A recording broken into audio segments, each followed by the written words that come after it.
Intersect कर रही है।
पहचानते हैं। कभी एटीएम में देखा जाके एटीएम में कौन गया है, एटीएम यूज क्या है, उसमें आप जाओगे ब्रेड गिफ्ट में लिखा होता है, रिसिप्ट में लिखा होगा, कैश में लिखा होगा, क्या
1942 के बाद ये अवार्ड केवल 21 लोगों को ही मिला है और ये इतना मुश्किल परिस्थितियों में मिलता है। युद्ध काल का सबसे बड़ा अवार्ड है और ये जो अवार्ड आप देख रहे हो, ये सैनिक अगर अपने कंधे पे लगाता है तो उसको तीनों सेनाओं के अध्यक्ष भी सैल्यूट करते हैं। इतना बड़ा रुतबा है इस अवार्ड का मिलने के बाद, इस पदक का। और इस पदक की जो दूसरी विशेष बात मैं बताना चाहूँगा कि जिसने इसको डिजाइन किया उनका नाम था सावित्री खानोलकर, और जिस व्यक्ति को पहली बार मिला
ये सारे क्या है, बैटरी रखते हैं।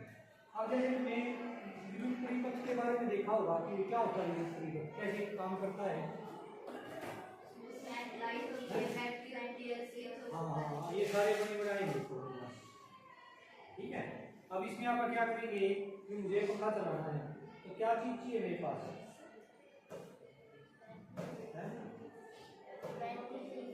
सबसे पहले तो बैटरी। बैटरी क्या काम करती है?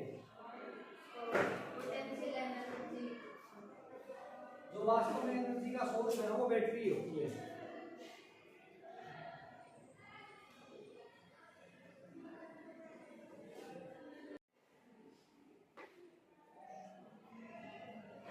अब इस बैटरी के कनेक्शन इस प्रकार से है कि यहाँ लाइट है, यानी इस बैटरी के तार यहाँ आ गए, ये बैटरी का प्लस, ये बैटरी का माइनस।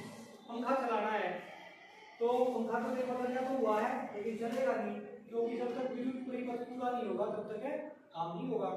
तो इसको पूरा करने के लिए मैंने क्या किया, पॉजिटिव, ये पंखे का क्या है पॉजिटिव, ठीक है, और ये बैटरी का नेगेटिव। अब सर्किट कैसे पूरा हुआ अपना, यहां से आया, यहाँ आया, इस मोटर के अंदर से गया, फिर यहाँ से आके नीचे यहाँ गया, हो गया सर्किट पूरा। तो अब ये चलना चाहिए नहीं चलना चाहिए? चलना चाहिए भाई, बात तो है, चल गया। और अगर ये टूट जाए तो क्या होगा, बंद। अगर ये टच करूंगा चल पड़ेगा। तो अगर विद्युत परिपथ कहीं से भी टूट गया तो इस करंट का अगर पूरा रास्ता नहीं बना तो क्या होगा, विद्युत धारा की कोई काम नहीं करेगी, उसका परिपथ पूरा होना चाहिए तभी वो यूजफुल वर्क कर सकती है। अगर मैं को उल्ट दूं तो क्या होगा, अब देखो ये पूरा किस साइड घूम रहा है, ध्यान से देखना,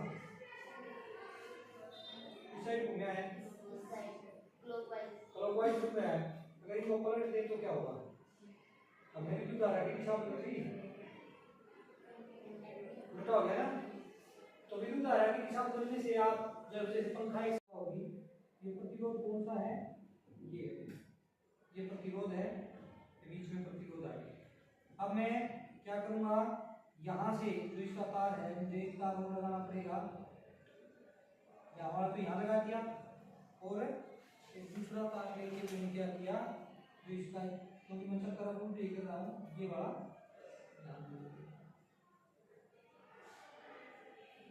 ठीक है, चला तो नहीं, कुछ नहीं चला, स्पीड को, इस प्रतिरोध की मात्रा जैसे बढ़ाऊंगा तो स्पीड कम हो जाएगी, क्यों? विद्युत धारा कम जा रही है। देखो और कम करवा दो, और कम करवा दो, वैसे घुमा दिया तो क्योंकि अब इसमें से विद्युत धारा उतनी नहीं जा रही तो इसको घुमा सके।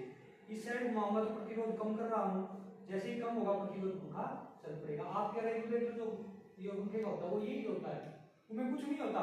प्रतिरोध की मात्रा 1 2 3 पे करते हो, इसका मतलब 1 पे प्रतिरोध ज्यादा है, 2 पे प्रतिरोध उससे कम, 3 पे उससे कम, 4 पे उससे कम, 5 पे सबसे कम, और फिर 0 पे बंद ही हो गया। फिर तो स्विच वहां प्रतिरोध नहीं, वहां तो स्विच ही कट गया, यानी परिपथ टूट गया।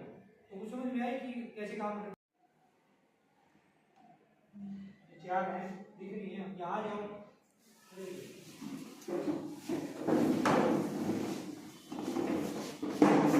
लेंस ऐसा ही होता है, चार किरणें जा रही हैं,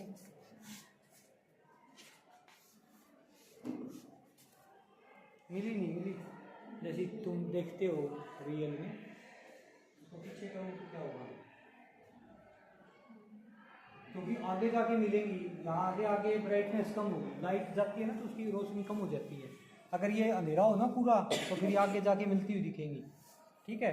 अगर यहाँ करोगे, यहाँ मिलेंगे, अब देखिए अब मिलेगी।